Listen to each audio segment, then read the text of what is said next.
And here we are. Oh, There we are. And Ludovic arrived just on time.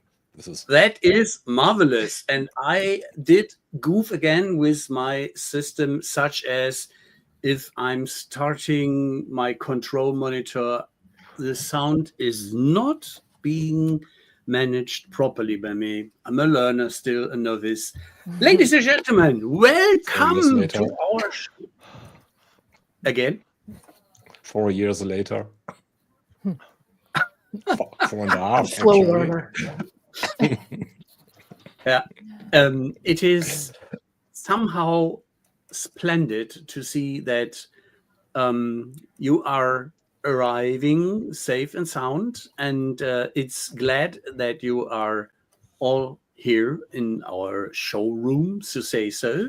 And we wish from this area here, from our screens, to our dear friend and colleague Sandy Lowe, all the best, and that she gets well soon. Elsewise, we would have been the whole family, which we have here in the fourth time, if I am not mistaken, of the AI Roundtable. And I would like to keep it short from the introductory point. We are glad that you make it, and I would like that you use the opportunity to give a short intro by yourself. What is your role? As we have two ladies which are working for vendors and one gentleman who is working independently. So I would like, as in the middle of my screen, Sarita is the one. If you could kick it off, Sarita. Certainly. Thank you. So happy to be here with this great crew again. I'm Sarita Kincaid. I lead the Analyst Relations and Public Relations function at Sugar CRM.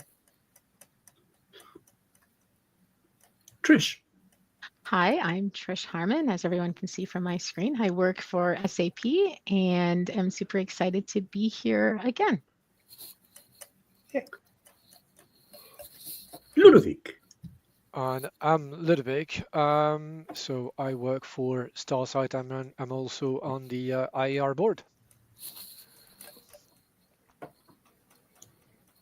And we have a lot of virtual visitors commenting already, which is a pleasure. Looks like you got some groupies. Well, it is, like I said, a bit feeling of a family reunion. And we were extremely happy that we have a lot of regular upshowing visitors, especially when we have the legendary AR Roundtable with you, the virtual one. So sadly, we are one AR pro down. Yeah. So all the best to Sandy. Get well soon. But I'm quite sure you guys and ladies are making up. Or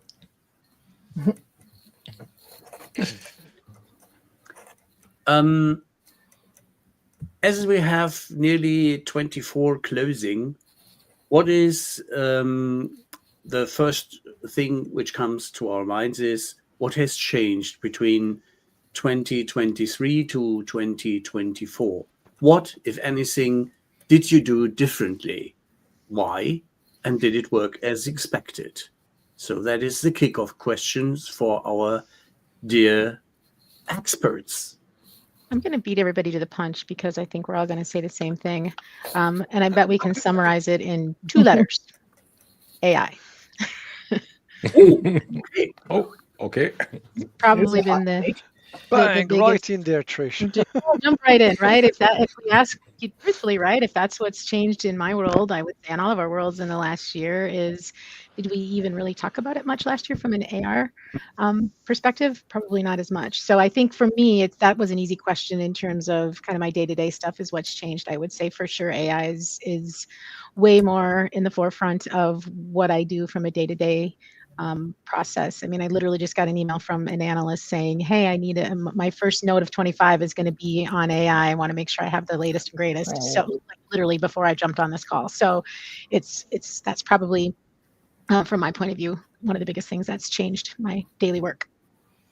Yeah, I would just hop in and say, yes, it's being included across our portfolio and the reports and the analysts that cover us for sure. But I also think it's somewhat changing. It's beginning to change, the way AR is doing their jobs. So, Thomas, am I hopping ahead, or should I mention my thoughts on this? Mention.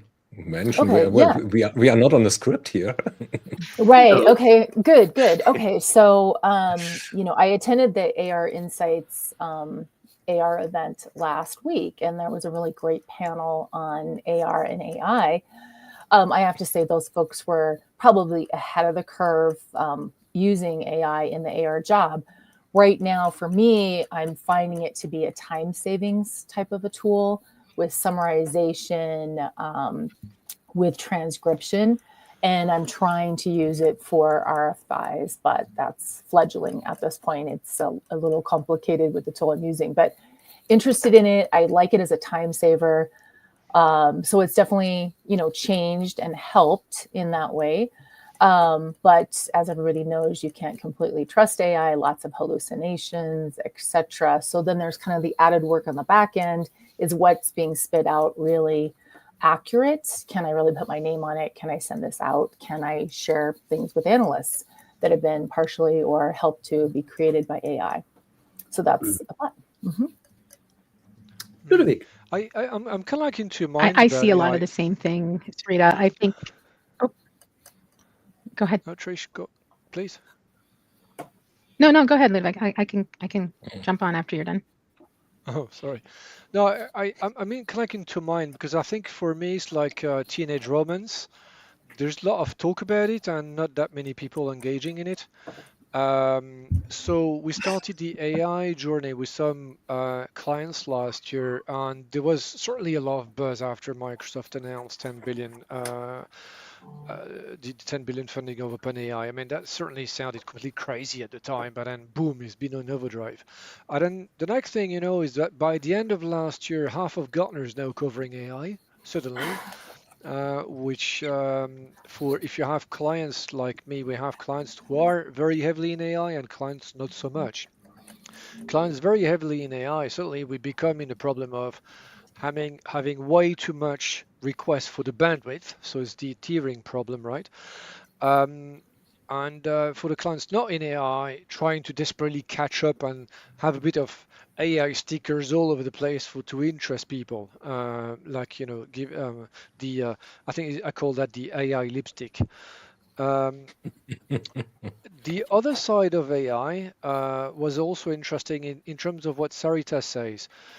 Using AI. So some of my team use AI for exactly what you say, Sarita. I'm quite interested to know what Trish uses AI for as well. But summarization, meeting minutes, some of the tools are really, really good. And I think it's Chris Manfredi and other people have, Antonia Creamy as well, have done panels at the IAR events talking about the use of AI. And I think they did a really nice job describing that.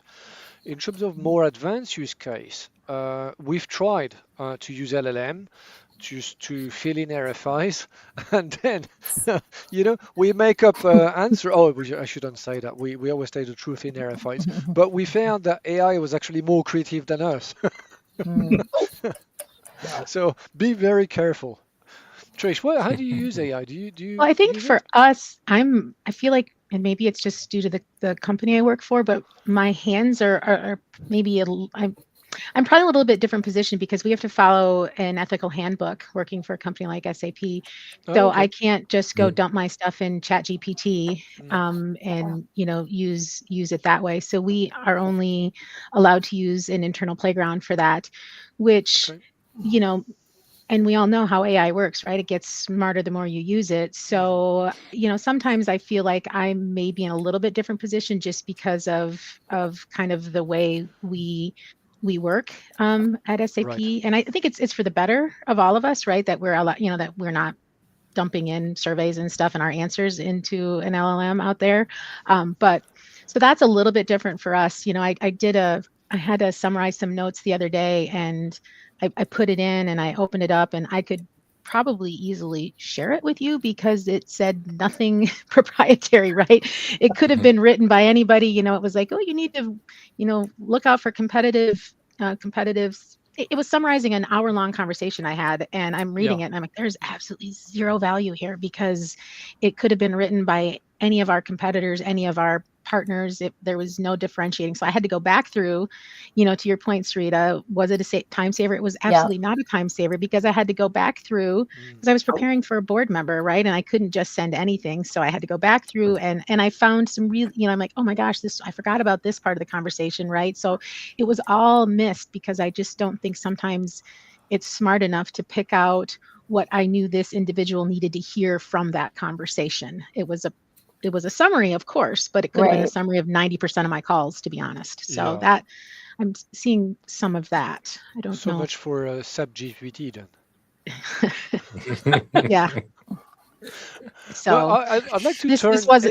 We partner with someone else externally to do some of this too. So it's not just SAP's to be fair. It was just a pantry. Sorry, I didn't mean to. No, I understand what you're saying. It's just one of those things where I think it's right. I'm assuming the same thing would happen had I put it in ChatGPT. I just don't think it's smart enough to contextualize what is important for me yet. But Ralph, I have a question to you, because before you could ask your little sign there, you three, you're analysts. And then I want to turn the tables back on you guys.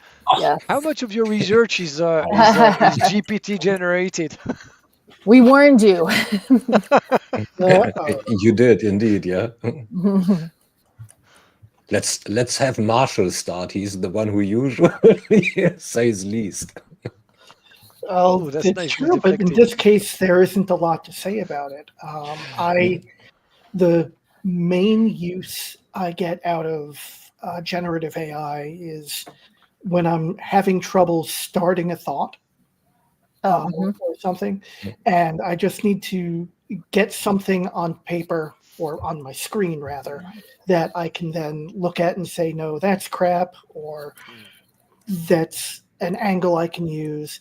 Nothing ever makes it to publication that has been rendered by AI, but it's a helpful starter. It's super helpful, like if you're writing a blog, that type of thing. It's great for creativity. Not for Thomas. Thomas but disagree. No, it can no, spur really a lot not. of. Not for you, okay. Unless you want to create a blog or a post that is as shitty as most of the other noise around. So I take pride in that it's mine. Of course. So but like augmenting from a it, right? from a writing style and from a content, that's mine. Right. This is if there is any AI involved, it's in Google, the research part of it. So find some sources, find some basic thoughts, similar as what Marshall did. But after that, it's pretty much a no-no. I mean, do you want the Analyst GPT? Then you can get it, of course. New business idea. Yeah, well, you find it in the questions coming up that as we had the agentic show from the guys from the Blues Cloud, that we were chit-chatting as analysts during the event, that if we have agentic-driven salespeople, why shouldn't we have an agentic-driven CEO? And I just had a guess who could have spent some more time then on Hawaii if this would come.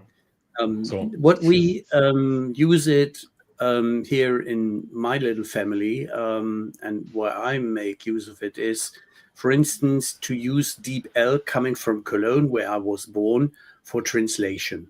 My English is sometimes, there's a lot of improvement optional. And even that I make my writing mistakes in German already, it's a big help in going for the proper approach in a foreign language and in style. And I use it honestly for family reason, because my Spanish is non-existing, but I have now a daughter-in-law from Costa Rica. So I need from time to time to not only for birthday congratulations, but for serious conversations, make use of that. And another thing is, if you would like to have a short synopsis and you can drive it in a way such as help me with the planned CRM convo to get a synopsis out of the topics we would like to talk to. I utilize this to get an idea, and then I rephrase it. And after that I've done that, I go for DeepL to get it into a proper translation. And what else is what everybody else said for specific research, and addition to Google, the simple search, and for getting some short ideas on topics where I'm not as knowledgeable, so to drive into a dedicated corner and nail it down. So I've got a let's comment. go. Let's go with that question. Basically for all of us, before I move into John's comment there, or we move into John's comment there, before continuing amongst ourselves. So, Ralph, you were speaking. So, has AI improved the quality of your output? The quantity, yes. The quality. The quality, not the quantity. That was. I answered with sense. Trust me. It is that the quality is still here, and there's the human in the loop approach, which I'm quite enthusiastic and where I see the change from 23 to 24 from my end. The quality is not getting better. Things are becoming, on some ends, a bit easier. Support my laziness in some annoying stuff, repetitive work. My honest answer to that question from the gentleman. Sarita, you had something you wanted to add? Well, I did. It's just a comment about how I'm seeing coverage and questions and interactions with analysts change a little bit more around all the hype around Gen AI. So when it was, all the rage, like a year ago, everybody was announcing things that they didn't have on the roadmap for months and months and months. Okay, so now things are starting to come to fruition. And I love the fact that I'm seeing the analyst community really rally around what's real, what's not, what's really helping customers, what's moving the needle. And I just think that's the better discussion than I have 10,000 agents and blah, blah, blah, right? So I'm really happy to see the analysts help vendors kind of bring some shape and good conversation and pull out ROI and meaningful statistics and measurement there. Thomas, what I find interesting, I blogged about this, and I found we were talking about the content about AI. I do two comments I have. Is the first one I did kind of like a LinkedIn post on the fact that I see much more content generated on AI, and I see people generating all kind of like fancy posts on LinkedIn, and you see certainly more of it. And I think there's a law of diminishing marginal returns, because as content increases, especially on LinkedIn, then people will disengage. Especially LinkedIn is now the new Facebook. People post about their graduation, their pets, and everything. And my prediction is that we'll need AI to summarize content, because we have more AI generated content. So that's an interesting point. But on the other hand, I think that's relatively negative. On the other hand, I think it can facilitate things. And I see some analyst firms who are starting to use AI to pass through vast amount of data to do databases and stuff like that. I don't know if it's a good thing or not. I think it'll be interesting, and I'm going to date myself here by saying this, but I've compared AI to I've watched the mobile hype, right, where changed everything around mobile, and we had all the analysts covering mobile, and we had like people like in AR that their sole focus was mobile, and all we talked about was mobile, and then it just became table stakes. So I wonder, I feel like this is a comparative situation, or maybe it's not, but right now it feels eerily similar to that period of my career where that's all we talked about was mobile for a period of time. I don't want to say which years because I think I can remember, but it's been a while. We remember the Road Warrior era. Yeah, right. So I mean, this is kind of what I've, I guess I've been in tech long enough, but that's kind of sometimes where my brain goes with this is, okay, I've lived through this before. We can survive it again. Yeah. This one here goes into answering the question that Ralph just asked me to answer. In addition to what Ludovic said, LinkedIn does not only become a Facebook, it actually becomes a Tinder. And yeah, it is. You don't believe what I get as You're a connection lucky requests. man. That's not the case for me, I must say. Well, I don't know. I don't know what I'm doing wrong. Yeah. So this maybe I'm just creating too much, or having created too much visual content by some AI, by the way, which will happen with this show as well. So this goes on top of what Ludovic said. So there's a lot of not so top-notch content. So this thing here is pretty not top-notch so far. I'm not so sure whether any shorts generated by nice tools like the one I'm going to use a little later will be as top-notch. Probably not. Still, this is part of the noise creation. And yes, Ludovic, unluckily, one needs to create a lot of noise in order to get a semblance of a signal out. This is quite bad news, unluckily. So this is part of the analyst work, actually. So, but getting back to AR work, so where does it change you? Your work?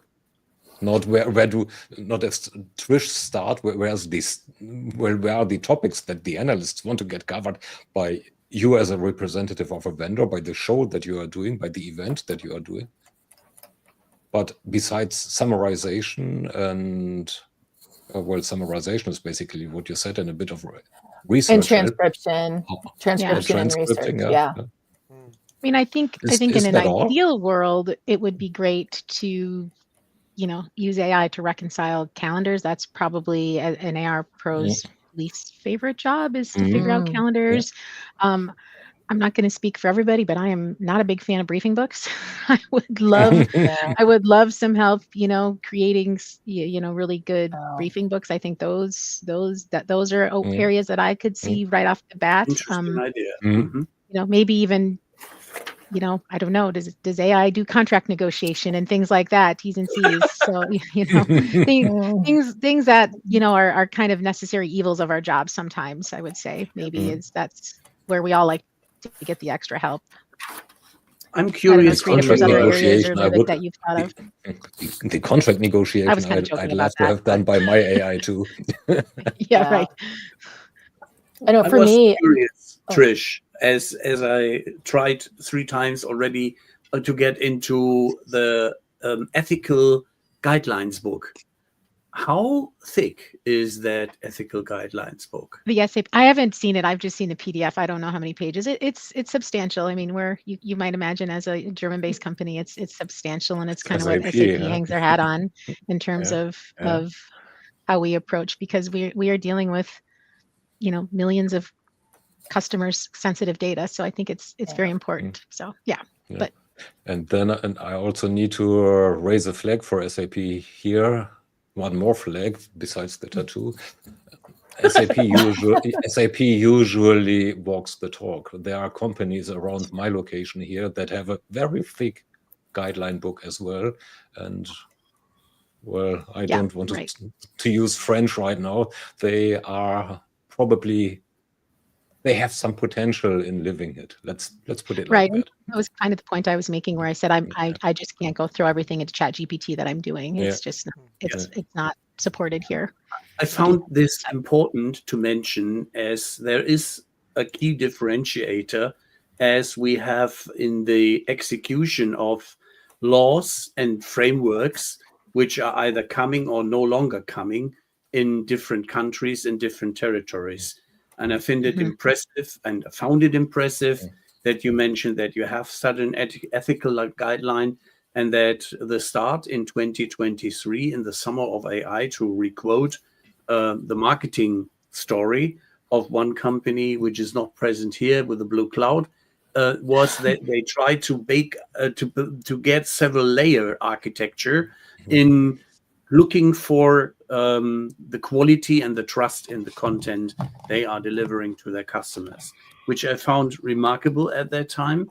And I was thinking that it is a good front runner in that case, but it only took them less than a year to change their mind to a certain angle. Yeah, I'm afraid of. Now, how do you do it in Sugar Serum? How do we show trust with our customers in AI? And do you have something like an ethical guideline as well? We do internally, and we have shared that with our pilot program and our first customers that are on the platform. I don't know what that looks like, so I can't really speak to it. I know that it's very important for us to show the customers what we're doing with the trust layer, how we're using their data or not using it, how it's being shared or not. So it's a big thing for us, and but I haven't seen it, so I will now. Thanks. Thanks for answering, Ludovic. And to make the round complete, you are a small company, but you are helping a lot of customers. So what do you see at your customers' end, and what are you utilizing and using for yourself? Yeah, so I think it's back for this. So I think my team is a diverse team. I've seen that just like for non-natives here, including myself, the translation is very good in general into from any language to any language. I think it's very good overall. That has massively improved over the last, say, few years. Text generation, I think I agree, get you a first pass. And I've noticed that my team is actually improves the level of or the quality of output that they use. So it's a time saver. I was just having a conversation with one of my team today about one of the AI-enabled recording and summarization tool, Otter.ai. It's really helping her in terms of productivity. Now, all those tools come at a cost, which is of course a worry. So I'm all there to find that if there are better and cheaper alternatives to Otter than AI. But that seems to work well. We've tried Midjourney for generating graphics and all that. I find them cheesy, so we decided not to use that. And we've tried to generate text for blogs and that kind of things, and the quality was not good. We've also tried at the IAR to summarize viewpoints and other IAR proceedings because we're not for profit, and we thought we could cut corners there. I don't think it worked. It just like Trish said, it generated a lot of well, we had good content to start with, and then it's how do you say? It's what's the opposite of garbage? We had a treasure in and garbage out. Yeah. Yeah, I think it just genericizes it so much that it loses the context. It does. And I think taking notes though is a skill which is really, really hard. I've learned to take notes on paper because I'm really, really old. And I find that because you write much slower on paper, you really need to select what you're going to write. And so you make that work in your brain trying to think, okay, what is important in that conversation and what notes should I take? When you start at uni taking notes on a keyboard, like my children do, then they don't write. So they write much longer verbatim sentences, and then they don't make that work of filtering and all that. And then when you come down to summarizing a business meeting, if you try to take everything, then you end up with 3 pages of notes, which is probably as bad as having no notes at all. I would just say one tool that I've used that does a great job with summarization is AR Insights, the architect tool. They've just done a lot with AI just recently and added a bunch of functionality, including some really nice enhanced summarization. It does a good job. So But what I've told to those guys, Here's my gripe with it. What I've told to those guys is we should all live in Architect. We should have the recordings in Architects. We had the PowerPoint in Architects. We should dump all the files in Architect and record directly from it. And I think maybe they'll come there, but we should have all that native there. Yeah, well, you 'Cause you need can to, you can add a lot already in there, but you know, I don't know what the roadmap is, but yeah, but great you can't idea. dump a whole briefing, run the briefing from Architect. No, that's right. Yeah, maybe not yet. Talking about architect and impact, which is pretty much the topic that is that Ludovic brushes there. How did, with the advent of technology and, well, all those on-premise, off-premise, virtual changes, back and forth, how did the impact of AR work change as well? So, how does the impact get measured? Did that change over the years? Who wants to Depends on start? your goals. It depends on your goals. Depends on the company. Depends on the teams. Yeah, I of would course. guess. Yeah, I mean, you know, back in the day, which is so funny, and I can't even believe it. Teams used to count how many briefings they had. You know, how many touches they had, which is, you know, still good to know. And that was a big deal. And then and another huge thing was, how did you place, still is, in evaluative research. But there's a lot more. Teams now, I'm seeing, including mine, cover share of voice, which is much more of a PR metric, right? How are you coming up in the market versus your competitors in terms of times, the amount, as well as checking perception, tonality, and that type of thing. So those are like very PR metrics, but I do think that they're leaking into AR. And I think it's important, as the analyst community has changed from just working at one of the big three or another firm that mirrors that type of a business model and that type of approach to research and inquiry and customers, to now the span of analysts is much greater. A lot of journalists turned into analysts. A lot of analysts, obviously are on media platforms like y'all are. And so that can be a different conversation and, different outlets, good way to check perception. And so I think AR needs to, obviously up the game. I'm sure everyone is, but those are a couple of things. Other things are capturing insights. So I know we all do it. We send the emails, we recap the meetings and the research, but really using that and incorporating that into your metrics and what you're sharing. And then, of course, everyone's doing influence with buyers. A couple ways to track that, but it's not perfect. Interesting. Before we continue, I have asked John Reed to crash the Okay, stage. cool. Here we are. Hey, Hello. Hi. Hi, everyone. Welcome. As you all know, he is the guy to ask the real questions and have the real comments. In contrast to us, who are sugarcoating everything. Not exactly. Wow. Hi, everyone. So, welcome here. So, what's your take on what AR folks should make different with or without AI? So, first of all, whatever I would say really doesn't apply to anyone in this room, because these are some of the best AR people you could ever talk to. So I just want to make that clear. Hey, that's why they are here. And in fact have influenced my thinking a lot. So thanks to all of you for that.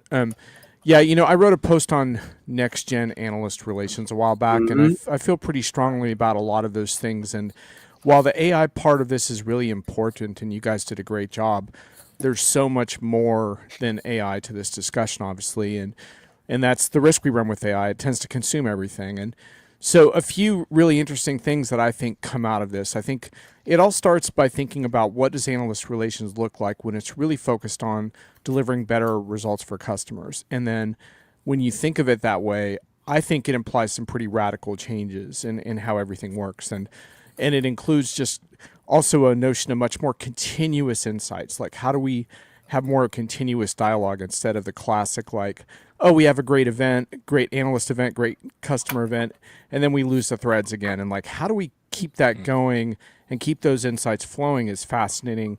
I don't think anyone's solved that yet. Maybe AI can help with some of that.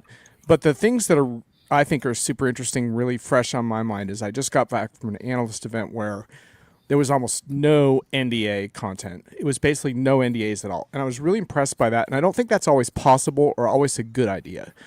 But what was cool about that was how it was so much easier to kind of think about how to serve customers and readers with that information, because I just didn't have to worry about that stuff. And so many times when NDAs come down, it feels like they're not really necessary. Like, I'm sorry, they're just not. Like, certain things are, and certain confidential discussions are really beneficial, but I think we can spend more time on that. And then the final thing I'll say is that that event also was going to try to mix analysts with so-called customer advisory board members.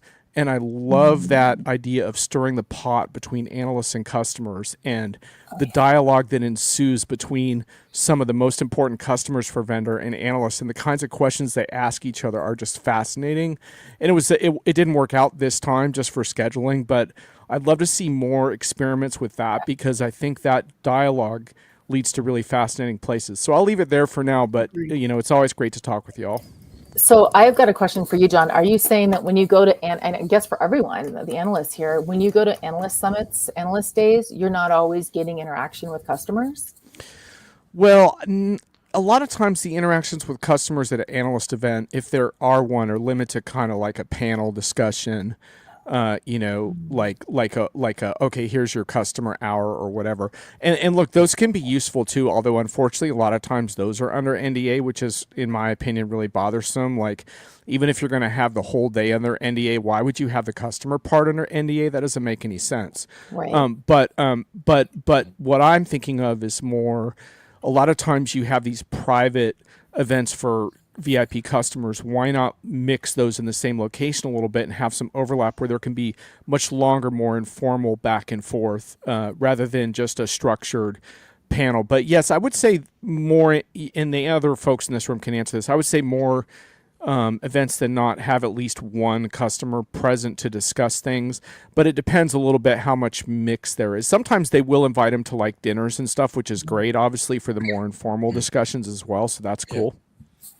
Well, I just wanted to make one comment. Thank you. So most of the AR people that I know, they come customers, usually one or more, hopefully 4 or more, depending on the size of the vendor, right? We're really small, so we kind of aim for around 4. My customers come to my entire analyst summit. They hear the NDA stuff. They talk on a panel, or they're interviewed. They have one-on-ones with executives, partners, etc. And of course, they do social events, and it's invaluable. And of course, since I do PR on the other side of my business, I can get these guys teed up for PR too. So it's very helpful. Yep, that sounds like a win.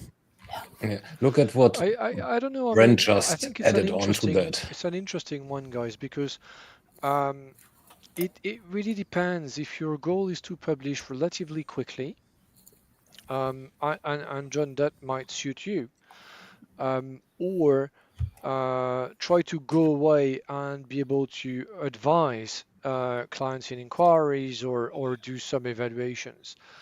And based on what the goals are for each analyst, and I'm not predicating, I'm not saying one type of analyst is better than another. There is some kind of NDAs and some kind of a non-NDA that we want to have, and I believe that in-person events are there for helping everyone, seeing the wood for the trees, going into informal conversations, including with customers, with all kind of things that you cannot publish and you would not publish because you're ethical, but that are useful to your understanding overall of the company. And if everything's public, and if all the roadmap and everything is not under NDA, then I'd beg to ask why you would get to customer events or to analyst events in the first place. Yeah, well, I wish you would experience this one and you could see for yourself that actually the discussions were quite similar to a lot of NDA briefings that I've attended. And look, I'm not saying no NDAs. I've had some really important NDA-based conversations in this last year. I'm problematizing the term as opposed to saying let's just layer it on top of it. And in particular, it's really good to think about what are a couple of sessions that if they weren't NDA would really make it easier for these analysts to then share those components of those discussions. So it's not an all or nothing thing. It's problematizing the term and realizing that slapping NDA on every slide ultimately ends up having a chilling effect, and there's a middle ground that can be achieved. No, I agree, John. I fully think it's agree with that. important Some vendors sometimes just slap to. blanket NDAs, which is really stupid. Sorry, Sarita. No, I was going to agree, Sure, Ludwig. sure, I think sure. sometimes it's important to call out specifically. What we've tried to do is say, okay, this part is under NDA, this is not, because we try not to make it all under NDA, because we've received that feedback from enough analysts over the years. The other thing, John, I'll say with you, and I know other analysts are good. Sometimes the only way we can get an analyst to agree is they know it's under NDA, because or a customer to agree because they've been burned in the past, or they've had something written, or they can't get approval. I mean, there's lots of reasons, right? They can't get approval from their PR department to share their story.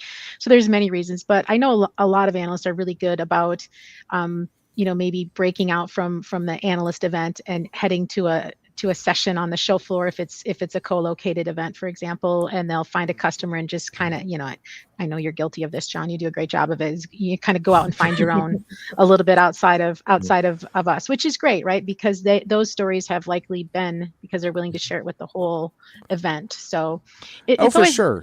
The customer And thing look, is always a slippery, tricky slope look, for all of us, I think. Look. I mean, like having customers at an analyst event that know that they're not public can be fine too. Like you sit with them at dinner, you ask them questions. It's great.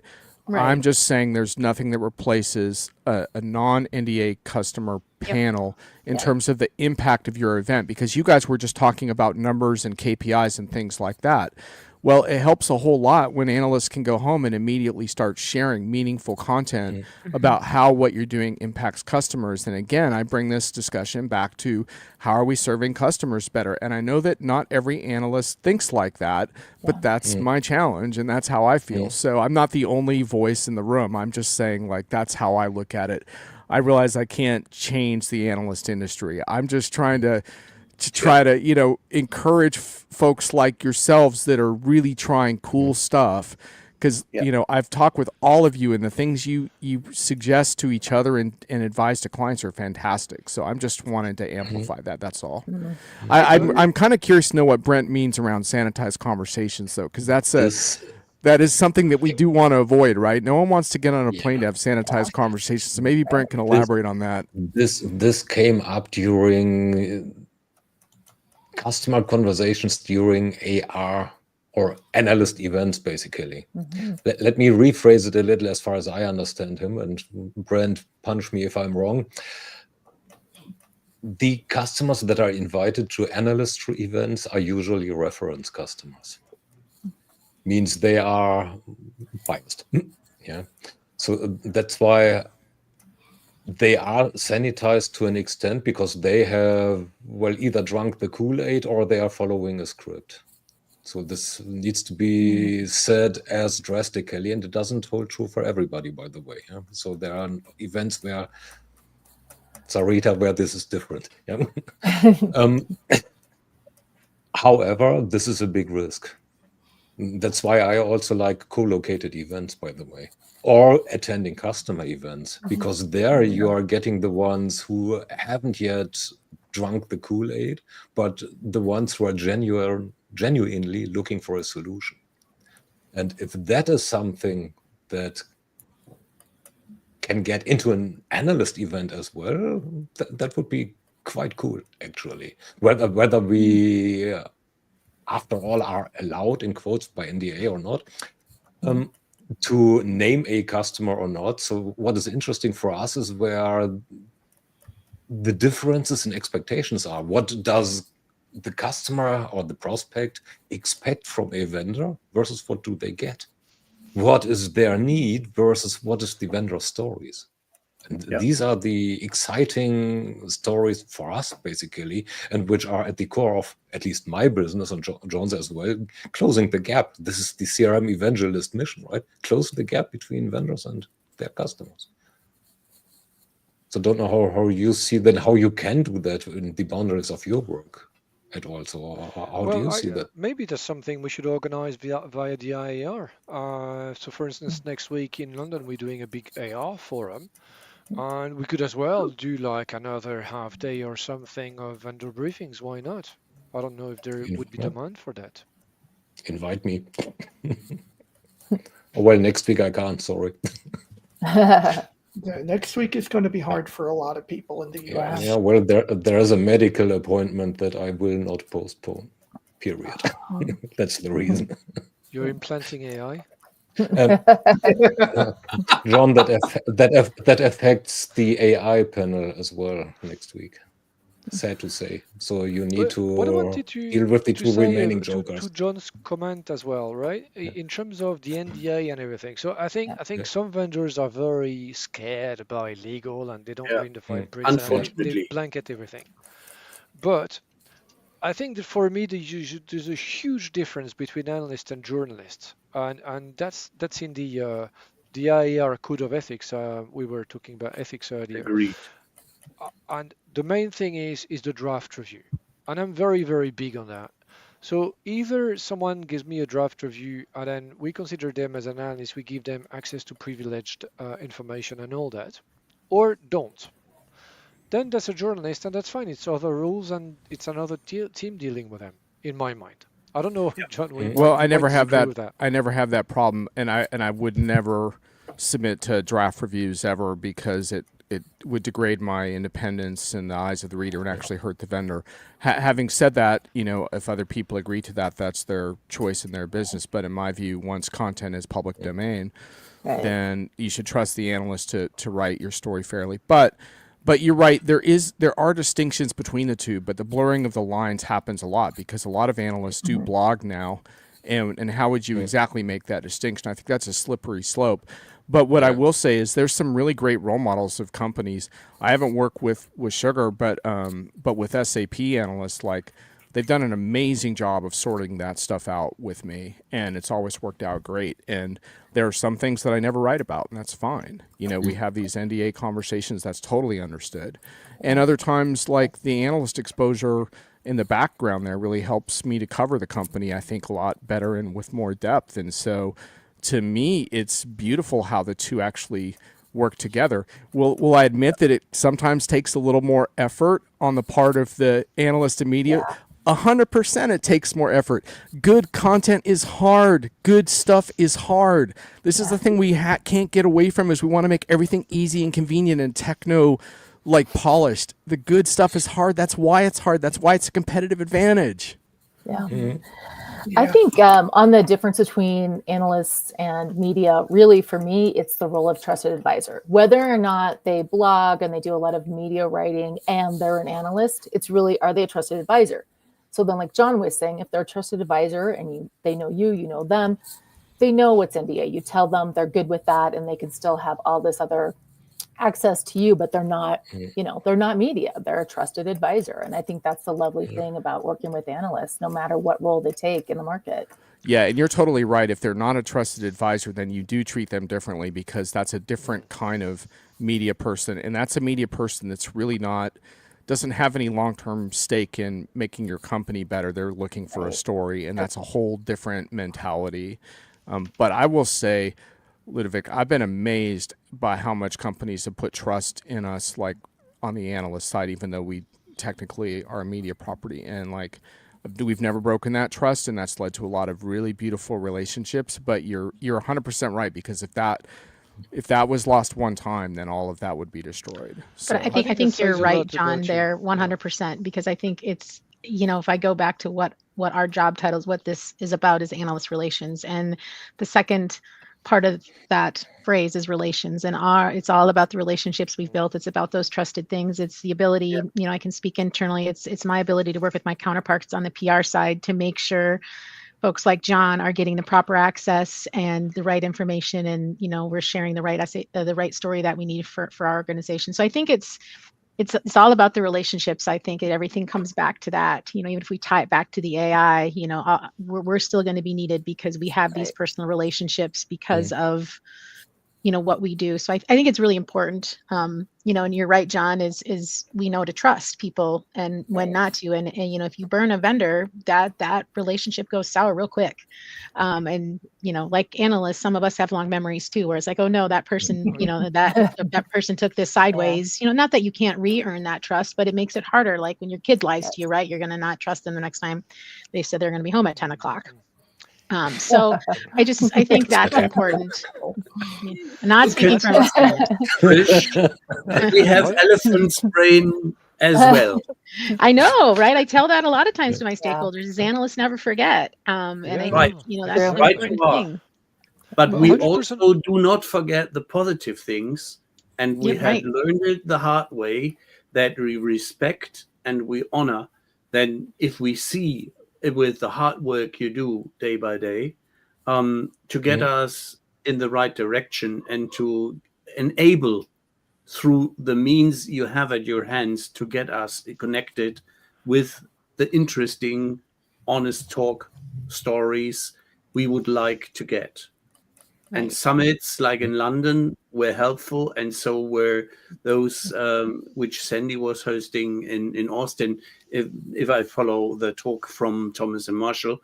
And that is a game changer and a time changer. So unfortunately, I haven't participated in real on-site SAP events. The last one I had was in 2017 or something like that, which is a long time ago. But Obviously pre-SAP. that was Depending on which version of SAP you're talking about, yeah. That was fascinating to have there all the analysts and the big shots. And the big shots you couldn't touch. You only got restricted access. Something like this is one of the little advantages Corona has given us, because it's a lot easier to come into conversation on a virtual platform and get honest talk, valuable input, valuable insights. I'm very grateful for this. That's true. Yeah, I mean, there's always the value to the face-to-face conversation. Yeah. But now we have the option. It's much easier to have the informal conversation and not pack everything into events. I think the other thing is it allows folks like Sarita and I and Ludovic to scale our programs, right? As much as we all think we have a money tree in our AR backyard, we don't. So it allows us to scale what we're able to do and who we're able to reach, because let's be real, we can't, even when you're talking with a small company like Sugar to a big company like SAP, it's we only have limited budgets and limited time and limited access to our stakeholders. So it allows, those kind of things allow us to scale, because if I could deal with everybody, I would, but that's just not the reality of how we can run our programs with just limited resources. The two things that say about events to piggyback on Trish and what John said. The first one is that I think hybrid events certainly allow us to stream to a wider audience. And bear in mind that you'll love to have customers and talk to them, but it's excruciatingly difficult for AR people to get customers and all that. If we plug into, except for Sarita, who seems to be that easy for you, right? But it's hard. Just makes it look easy. It's not easy. But if you plug into a marketing event like a customer event, then you have a lot of constraints. The spokespersons are busy, they can't rehearse before, they don't want to do more work for content and all that. So you have a whole set of parameters that make the event on one side more interesting for analysts, but much harder for AR on the other hand, to give privileged access and all that. But back to John, the main thing about the whole NDA thing and trust, and it's to your credit that I think people trust you, John, and I certainly know you, and I wouldn't have any problem inviting you to an NDA briefing because I have trust in you. But having that trust with stakeholders, when we manage stakeholders and clients, we tell them, hey, you'll be in a round table. All those guys are under a verbal NDA. Just make sure you flag what they really can't say, but all the rest have a free conversation, have a two-way conversation. Yeah. And then when all the analysts start interacting together and the conversation is there, that is a huge value for both the analysts and AR. And you cannot do that if you have investors in there, and you cannot do that if you have journalists in there, because they will be looking for things to report, and everybody will be really wary about it, except if we all know John, that's fine. Yeah, for sure. It's just that the lines have blurred with that a long time ago. But there's still a journalist that's looking for hot stories. But to be honest, they're an endangered species in the tech media landscape.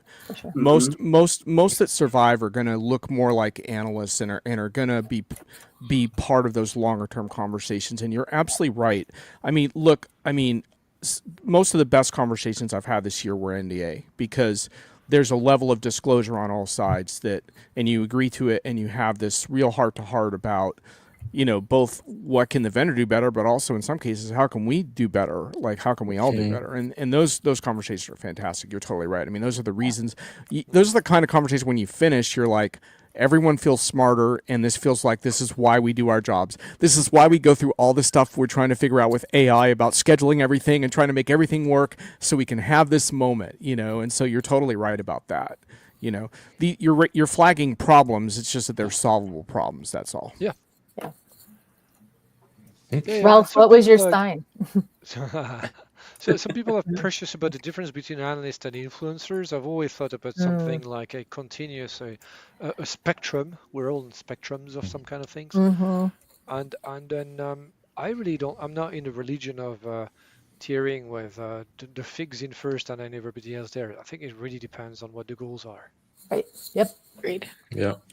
What's most interesting, I think, is who's influencing your customers, right? I mean, I think that's the most important criteria. Sarita and Trish, correct me if I'm wrong, but I think the most important thing is who are your customers listening to, and I don't care what they call them. If they're listening to them, then maybe they should be included in certain ways. And there's really interesting models of even involving customers in that too, and not part of the analyst program necessarily, but saying, hey, like, we got to plug this person in more because other people are listening to them. And yeah, I totally agree. Totally agree. The analyst work is about influencing, right? Both sides, the vendor as well as their customers. So what I say of me, that I tell you guys, vendors, where you are right and wrong, in my opinion. Whether you take this up or not, this then is your choice. This is your choice. right. But if you take it up, I influence you. So the analyst work is about influencing, and the same on the client side. If I tell a client that vendor XYZ is not the right one for their CX solution with focus on process ABC, and they listen to it, then I influence them. And if I say the other way around, this is the right one, pretty much the same. So advisory is about influencing. Oh, pity that John needed to drop, but great that he was here. You said something else that was quite good, and as we are running short of time, so that we need an additional hour. We need to extend. Sarita, panel number 5. Trusted advisor or trusted people. So people you trust are the ones who can tell you can poke the finger where it hurts. Well, the other ones can too, but they probably won't get an invite again to the next event. This still comes to how to dispense the message. Oh, so right. How probably to all three of you now, as a intro into the famous last words, how would you like good as well as bad news for yourselves, for your company, being dispensed with?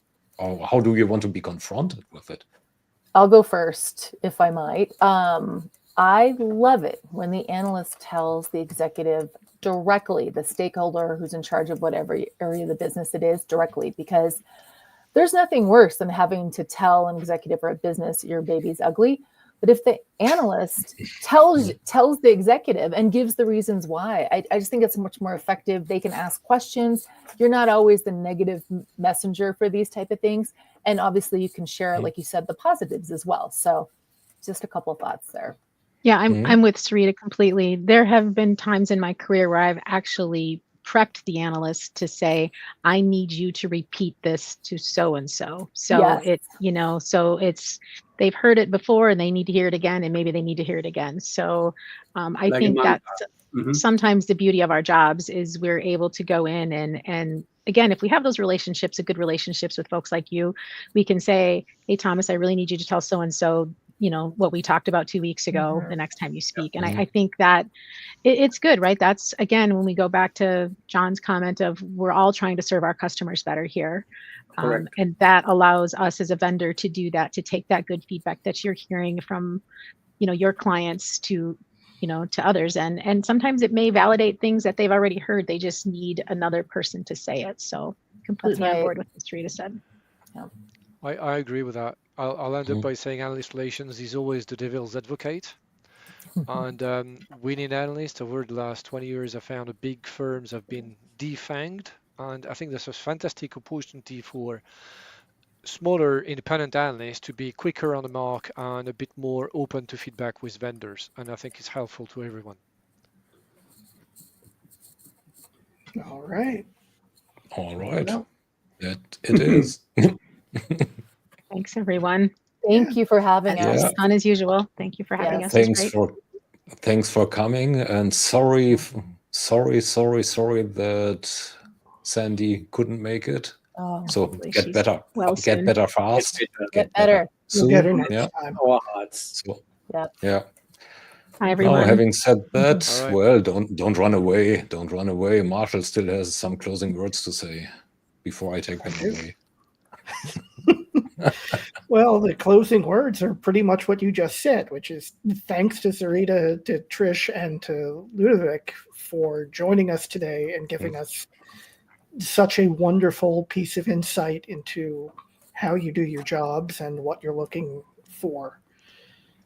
Thanks also to our audience, who was very lively today. Oh, and I can't leave out John Reed. Right.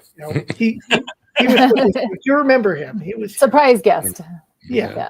Surprise the hell out of me. Yeah. But that is that.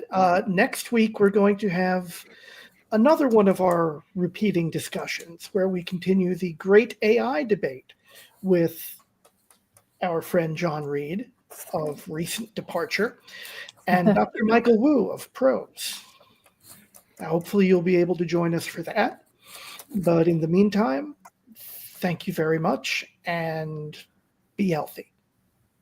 See you soon. Thanks, everybody. Pleasure. Bye. Thank you so much, guys. Bye, everybody.